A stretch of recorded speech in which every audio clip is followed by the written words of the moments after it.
Okay, here we go.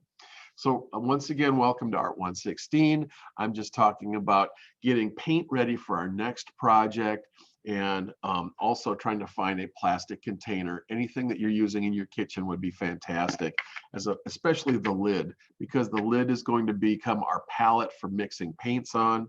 You can buy the individual paint colors at Walmart. And for the first project, you're going to need a yellow, red, and a blue. So really try to find at least yellow, red, and blue acrylic paint if you can. If you already bought your paint, then we'll use what you bought, and that's fantastic too. But I did find that individual bottles are available at Walmart, and so you might want to buy individual bottles of paint. Red, yellow, and blue are the primary colors.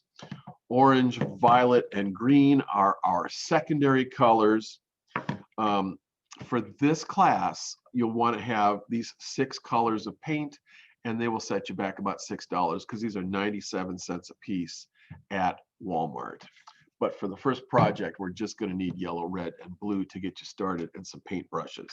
So that is, in a nutshell, what we're doing here with paint.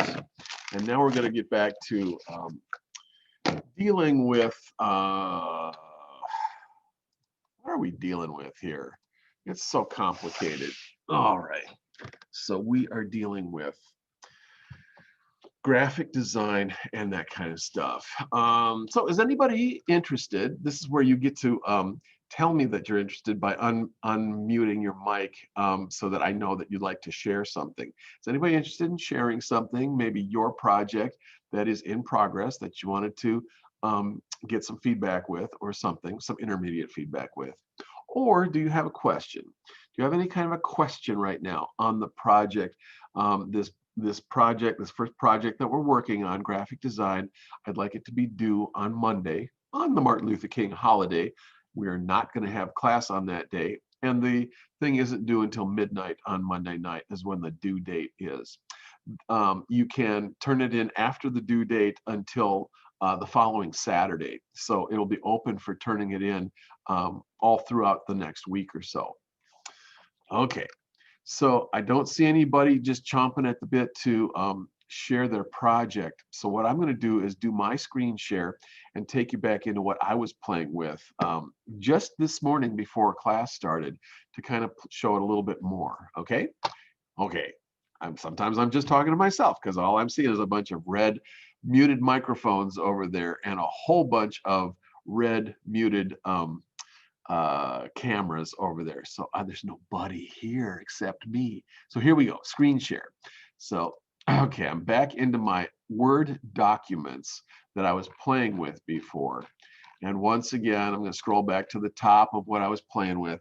I just keep rolling and rolling and rolling this thing to the bottom of the page and into a next page, so that now I've got about 4 or 5 pages of this stuff in one Word document. So this is my Word document. This is the demonstration I started with, the idea of an image and then playing with text.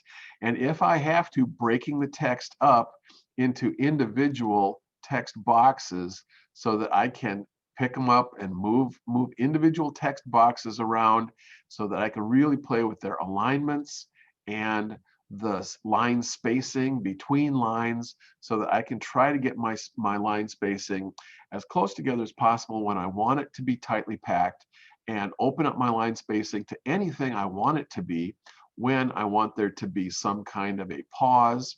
A visual pause becomes an auditory pause when you are reading text and that kind of stuff. So all of this text is what we would call justified left, because if I was to draw a vertical line, let's draw a vertical line. Let's see what happens. I'm going to do the insert. I'm going to do, let's see. Shape. Yeah, insert shape. And then here's a line right here. And I can draw a line vertically down here to connect all this stuff together. And I can stop that, and I can just let go of it. And then I can look at that. And what I'm trying to do is sort of line everything up on a vertical line, a vertical alignment of text. It's all justified left because the start of every single line is on the left edge of what this text box is supposed to be. And so this line is still highlighted, and so that I can just hit delete and I can get rid of the line again. But those kind of snap lines help me sometimes try to line stuff up on a vertical or on a horizontal to just see how they work. This was the one that we did the other day, and I did a horizontal snap line on the bottom edge of these two words to try to make sure that they lined up. I was also trying to place these internal letters here as close as I could to this little kind of jog in the edge of the dome shape, so that it kind of tucked itself right in, to the dome, but still trying to keep all of this in alignment with each other. Internal alignments in compositions are really important, because when things line up, they create stronger visual linkages in the composition so that things work better. When things are not aligned in a composition, then you have to kind of decide, well, is that jog, does that work? Is that strong? Is that a strong, idea or compositional thing? Do I like that? Do I have to find another place where I want to line everything up? I think alignments are generally better than just kind of putting things in arbitrarily or making them not align. So now I drop both of those words down so that they are aligning on this little tiny architectural element that sticks out instead. And then I can ask myself, does that work any better? That seems to create more space between the two words. And I might want to just kind of bring them back up to where they were so that they're a little bit closer again to each other, trying to create a sense of continuity here. I'm trying to get this continuity to happen so that it reads as American Carnage without too much of a gap in the middle. And then as a designer, I could even play with how much can I overlap my text over the top of the image to get the phrase to work without losing the legibility of the letters. And when I've got 95% of the letters legible, then I can even get away with just a little bit of overlapping of letters to see, what works. And so we just, as a designer, you just keep playing with it to try to figure out what works the best in terms of spacing and how that stuff aligns and everything. And eventually, then you just go, okay, that's probably the best. And I don't mind thinking outside the box or writing outside the box with any of this stuff, because that creates a little visual tension in the composition. It doesn't have to be completely contained inside of your image. You can run your text outside of the image a little bit too. The overlapping with the image makes a really strong visual connection, which is what I'm looking for.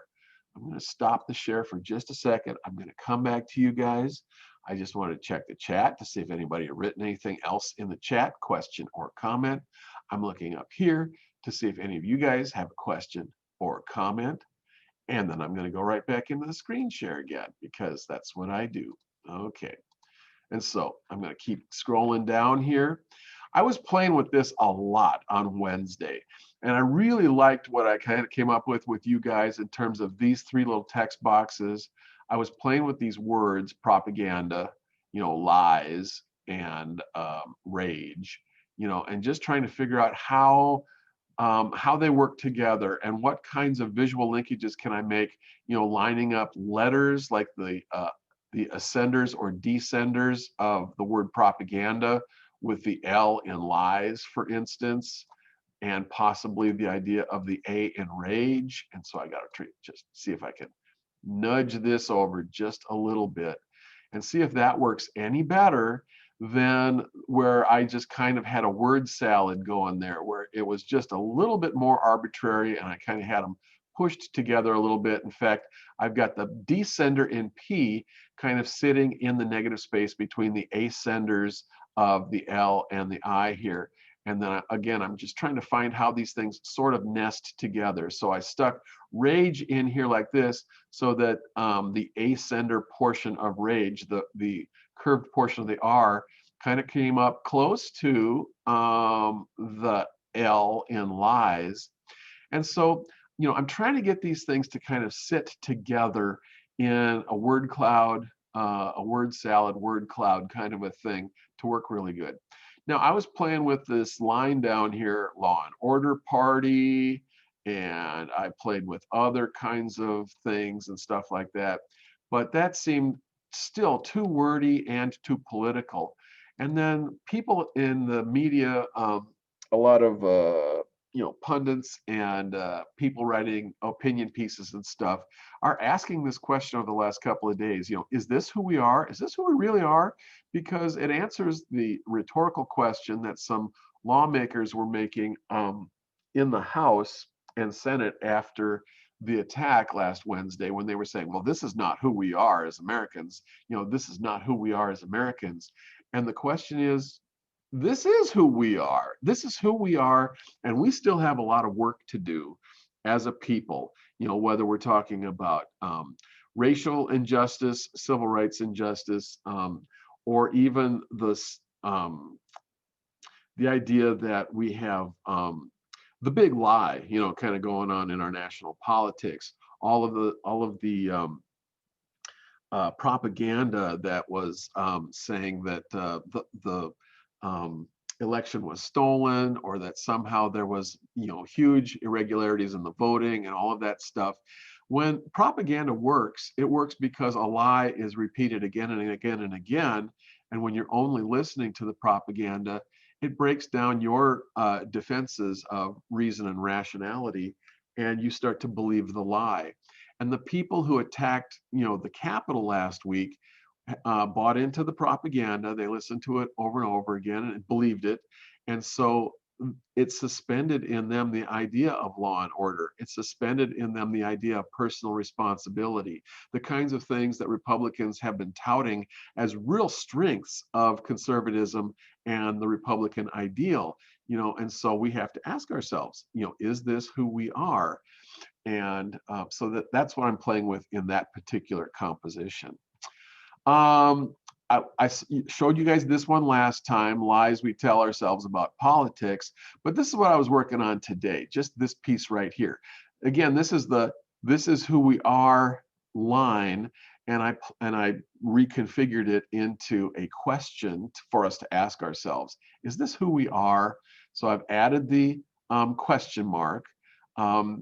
I tried it with a capital I up here, and that looked weird, so I decided to keep it all in lowercase, because the informality of all lowercase kind of works with all of the strangeness and informality of this photograph, where we've got the formality of the interior of the Capitol building in the background, and then we get the informality of the protester with his Confederate flag in the foreground. And so I was playing with those colors in the text. I thought that I would use white because there's a lot of white background in this white statue over here. Is this, and it also helps to put a little emphasis on the word when you put it in a different color. So is this who we are? Becomes a question instead of this is who we are, or this is not who we are, as statements. The graphic designer has to kind of keep playing over and over in her or his head, the idea of the text, and even be an editor to try to edit the text and see how to make it, again, as short and concise as possible. And if you have to flip something or play a word game like turning a statement into a question, you can try that out, because you are a creative person, and this is part of the creativity. So you can take your quote from Martin Luther King Jr. or your quote from rap music or whatever, and then you can shorten it, you can get rid of some of the extra words in it, and you can keep kind of flipping it around and playing with it. You can turn it into a question. You can take a text that's a question and turn it into a statement. You can take a negative statement that is like, this is not who we are, and turn it into a statement, this is who we are. You can take a negative and turn it into a positive, and vice versa, and play with that with your image to see what becomes a strong and truthful kind of a statement. I want you guys to know that propaganda uses lots and lots of communication tools to try to make a point.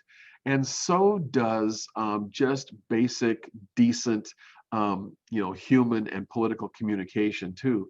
We, as graphic designers, we could be part of either movement. We can be part of a propaganda movement promoting the big lie, a bunch of little lies to promote the big lie, to get people to do things the way we want, or we can be part of the solution. We can be part of the establishment and the rule of law and all of that kind of stuff. And we got to work within the system, within the political system, within the political bounds, and that kind of thing. But we have to work. We have work to do. And so things are not perfect. And we do need to change as a society, as a country. And so, when we do this Martin Luther King holiday thing, hopefully you don't just do it as a one and done, and then you go back to your old ways of thinking and old ways of acting, but that we learn something from this and that we move forward and grow as people and as a country. So that is what I'm playing with here, and we play with all the time. How does the text work into the image? How do little incursions of the text lead the viewer's eye into the image and then back out of the image?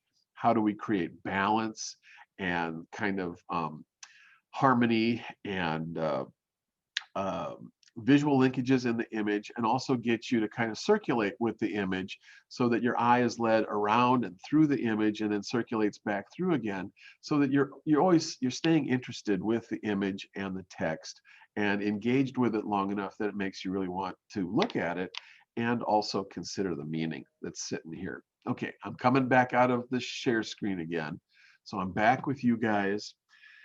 I've been talking hard and nonstop for about a half hour now. It's 9:30 or so. I open it back up to you again. So please unmute your mic if you've got any questions or comments for me at all. You can please feel free to challenge the stuff that I put out there as statements that I'm making in my graphic design. We can agree to disagree without being disagreeable, and I will respect you and your thoughts on this stuff. I know it's no fun to talk in front of other people when you don't know them very well. It's no fun to try to speak truth to power when the teacher is sitting there and you think that your grade is based on whether you agree with the teacher or not. It is not in this class. If you are a Trump supporter and you really believe in the Stop the Steal stuff, you can absolutely make a Stop the Steal graphic design. I will look at it and grade it based on the strengths of design principles that you're using. And that's what I'm basing stuff on. I'm not basing stuff on your politics. I am trying to influence the content of your character and your soul in this class. And I would like to direct people towards the right, towards the correct, or towards the best path for us to grow together as a community of learned people. But I am not going to punish you or mark you down or anything for your political views. I had a student last year or 2 years ago who did something on gun rights, and as long as it was his ideas and his original design, it was just fine. And we put his graphic design about gun rights, positive gun rights, up with all of the Martin Luther King and civil rights stuff in an exhibit, and he was totally within his rights to have that kind of an opinion and to build a graphic design based on that opinion. So I just wanted to make sure that I made that point for you guys, so that you know that you don't have to pull your punches in this class. You can say, you can say what you mean and mean what you say in this class, and that it will be respected in this class. And I'm not gonna, I'm not gonna mark you down for that kind of stuff. All right.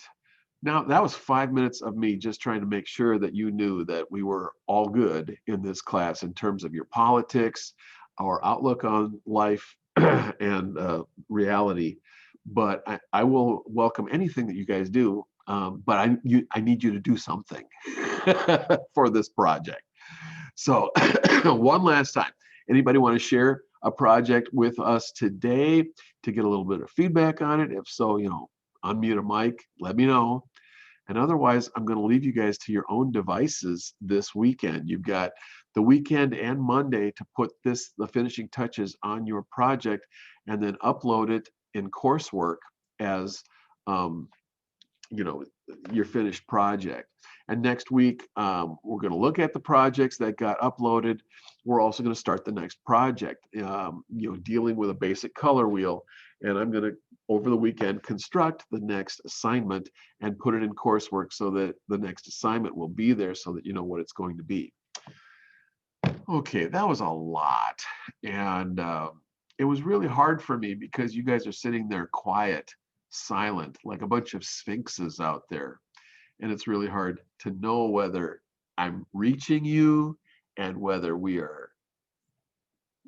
there's anybody there or not. You guys all could have just turned on your cameras or turned off your cameras and gone into the next room and had breakfast, which is what a lot of people do in these chats too. I'm going to quit for now. So thank you for coming this morning. Ooh, I got to take attendance really quick. Attendance, and then we're out. Okay, morning section. So Adriel is here. Gabriel is there. And Jordan, gosh, the whole front of the alphabet is here. Kelsey is here, and Riley is there. Okay. You must be the A team because you come every time, and I can count on you guys, and that's great. Good luck with the project. Email me if you are having any problems, and I'll try to look at emails and help you guys out individually over the weekend. And otherwise, we will not meet on Monday because it's Martin Luther King Day. So I won't see you again until Wednesday morning at 9 o'clock. So until Wednesday morning at 9 o'clock, thank you for being here, and have a great weekend, and have a good Martin Luther King holiday. I'll see you next week.